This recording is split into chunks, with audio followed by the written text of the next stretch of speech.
each of you has been involved in setting a proposed budget at the local, annual, or general church level, and what considerations go into that, and how do fluctuations in giving ultimately affect what the church is able to do? Reggie, would you like to?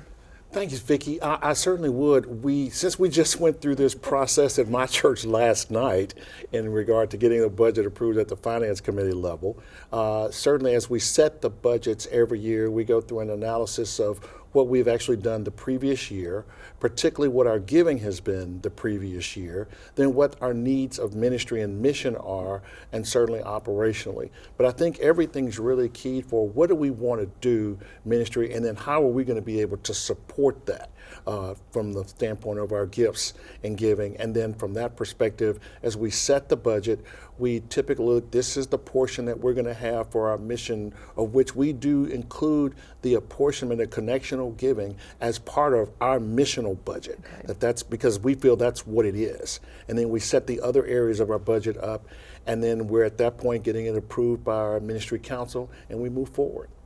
So that's kind of locally how we approach it. And I agree with that. I think one of the challenges we see, or I've seen at the local church level, is a budget is just a plan. It's a plan for the year, and you have to fund that every Sunday and every week. You have to keep funding it. And in our church, I think probably with a lot of churches, we receive a disproportionately large amount of our income in December. So we're on a calendar year. So the problem we have is a cash flow issue throughout the year, and you can't not pay salaries, you can't not pay the electric bill, and unfortunately one of the things that you seem to be able to defer is apportionments, your payment to the conference, and I think that happens a lot. And so we end up, and I see other churches doing this, paying a large percentage of their share of conference apportionments in the end of the year, in the November-December time frame. But I see that happening a lot. But I think you have to, if I can use the term, sell your budget every single month. And you have to help people understand how giving to that budget helps with ministry and makes ministry occur. Otherwise, you're going to end up at the end of the year in a really bad spot, and you can't recover from it. I believe that when you see a budget of a church or at any level or in the denomination, you're supposed to see what is your mission. You know, when you see the numbers, then that's telling you where is the priority of the mission. So budget is stewardship, but then in reality it's connected to our mission. What are we supposed to do? What are we called to do as a church?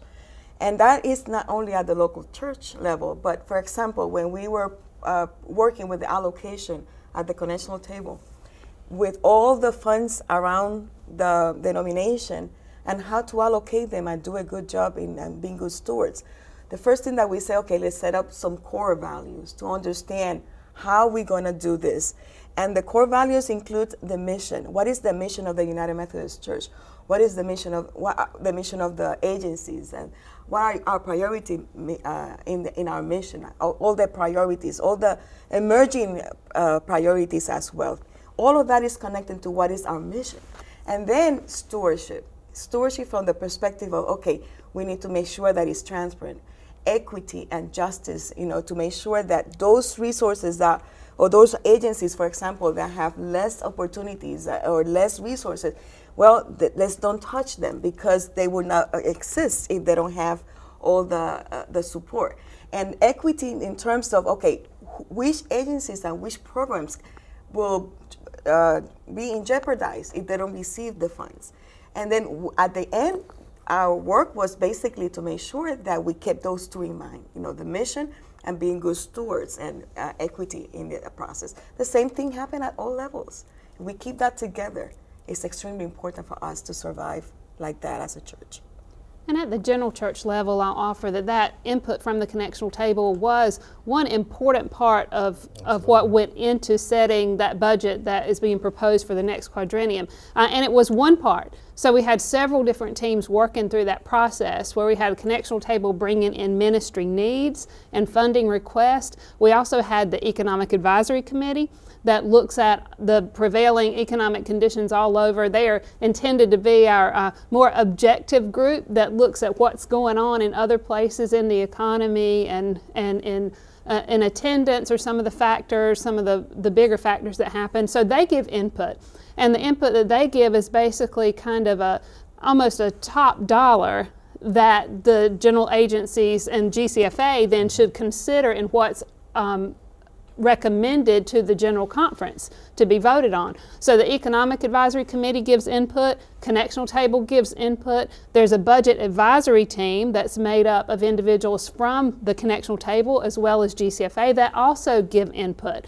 They set core principles, values, just like the Connectional Table did, and the things they're going to look at as they're looking for that budget. And then finally a budget goes then to GCFA, that also works at a joint meeting with the Connectional Table for some final budget that then is recommended to go to General Conference for consideration.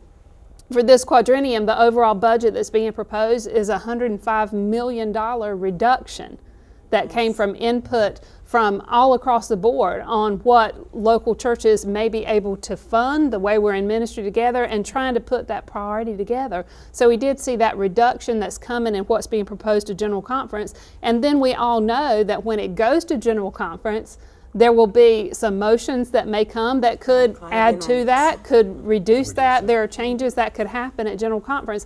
And then that's what ultimately is used to create the apportionments that are then allocated to the annual conferences and from there down to the local church. So that starts from the general agency budget, from that general conference apportionment, starts with all of these groups and all the feedback that they receive, and then goes to general conference for vote. And then the delegations who are there, they're the ones that vote on that. So they're the ones that set that budget for the next quadrennium, and then the apportionments and that allocation comes through GCFA that goes out to the annual conferences. Okay. So John, could you speak to how money goes from the offering plate to the connection? Well, sure. I think Christina's done a good job of that already with her last response. But I would say that I think it's important for us to realize that money that is spent in the church, whether it's globally or the global church or at the conference level, all that money comes from a contribution by some individual at the local church level. We call it the offering plate, which is kind of a 1950s way of thinking about it. But some people do put money into the offering plate. But there's lots of ways to give, whether it's electronic or lots of other ways than just putting in the offering plate. But I think it's important that you have as broad a group as possible having input into how that money is used. And so the local church gets together and has broad input into how their budget goes, which includes what goes to the conference. And the conference has the same through their CFA and the annual conference meetings. And I think Christine kind of alluded to all that. So the part I guess I would add is let's never lose sight of the fact that all that money comes from somebody making a decision to make a donation at a local church level. That's where all of it comes from.